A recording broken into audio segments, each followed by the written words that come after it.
You know, some Super Bowls are these nail-biting, down-to-the-wire classics. And then, they're the other kind, the statements. Well, Super Bowl 60 was a statement, and it was written in the language of pure defensive violence by the Seattle Seahawks. So how did they do it?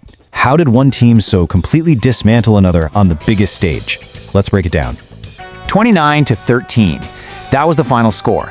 But let's be honest, even that number doesn't do justice to just how one-sided this game felt. It was less like a football game and more like a public beatdown. And hey, don't take my word for it. That's from ESPN's Dan Orlovsky, who was calling the game. I mean, that's a brutal thing to say, right? It really makes you wonder, how on earth does a Super Bowl get that lopsided? How did one team just break the other? To really get it, you've got to look past the scoreboard. We need to deconstruct how Seattle's defense wasn't just playing football. They were waging war. And the New England offense, they were just trying to survive. I mean, from the very first snap, this wasn't just a good defensive day, this was historic. It was this suffocating, relentless, overpowering performance that left a really high-powered Patriots offense completely helpless, just gasping for air. So, before we even get into the brilliant X's and O's, let's just talk about the raw, physical brutality of it all. Because for that entire first half, this was less about strategy and way more about sheer force. Just look at these numbers. 6 sacks, 3 turnovers. These aren't just stats on a page, they're scars. Each one of those sacks was a message, and every turnover was like a dagger that just slowly bled New England out of the game. And this quote right here, it says it all. The constant, punishing hits they were laying on the rookie quarterback Drake Maye, that wasn't just about one guy. You could literally feel the entire New England sideline just deflate with every single collision. It was a psychological assault just as much as a physical one. And the guy leading that charge, the tip of the spear, was Devin Witherspoon. Okay, so get this. On just 6 designated pass rushes, he generated a staggering 4 pressures. That means 2/3 of the time they sent him, he was just living in the backfield, creating absolute chaos. And he capped it all off with a sack that completely terrorized New England's protection. I mean, that is just pure surgical disruption. And here's the wildest part. The defense was so good, the Super Bowl MVP award actually went to an offensive player, their running back Kenneth Walker. Now, his 135 yards were absolutely crucial for keeping the chains moving, but it just goes to show you how the defense so completely controlled the game that their dominance was almost taken for granted. But okay, this wasn't just about being bigger and stronger. This was a strategic masterpiece, orchestrated by their defensive coordinator, Macdonald.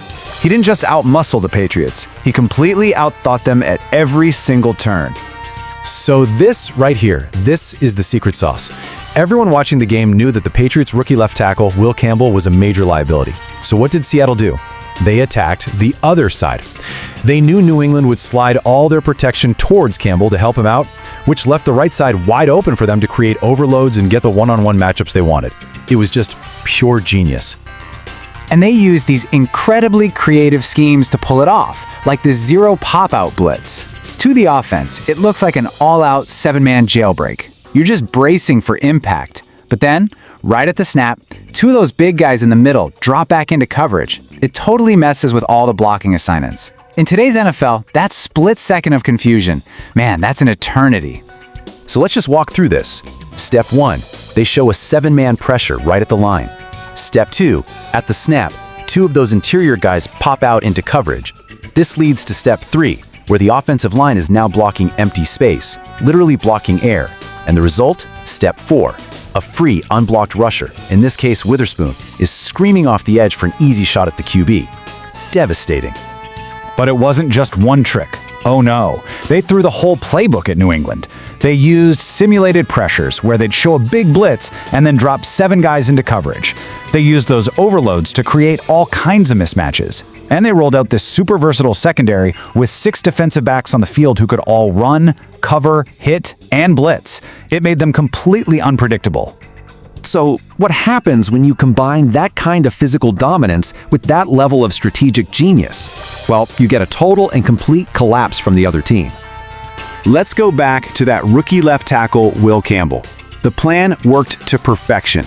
Because of Seattle's crazy schemes, he was left on an island all day, and he gave up a staggering 12 pressures, 2 sacks and was directly responsible for 2 interceptions. It was just a complete and total breakdown. And for his quarterback, Drake Maye, it was an absolute nightmare. The constant, confusing pressure just wore him down. You could see the frustration building and building until it all boiled over into these huge mistakes, like a terrible game-altering interception that was born purely out of desperation to just make something happen. And the whole time, the Patriots coaching staff, they had no answers. It was like they brought checkers to a chess match. They just stuck to this conservative game plan, hoping Seattle would make a mistake. But all it did was put them in 3rd and long over and over again, where Seattle's defense could just pin its ears back and come after them. They were completely outcoached and outschemed from beginning to end. So when you put it all together, where does this performance rank? I mean, was this truly one of the all-time great defensive games we've ever seen? Well, the numbers kind of speak for themselves, don't they? The Seahawks held the Patriots to 0 points through 3 full quarters of the Super Bowl. That had not been done in 51 years. You have to go all the way back to Super Bowl IX to find a defense that was that dominant for that long in the biggest game of the year. And after the game, you could tell the players knew exactly what they'd accomplished. The praise was for everyone. It was a total team effort on that side of the ball. A perfect execution of a perfect game plan.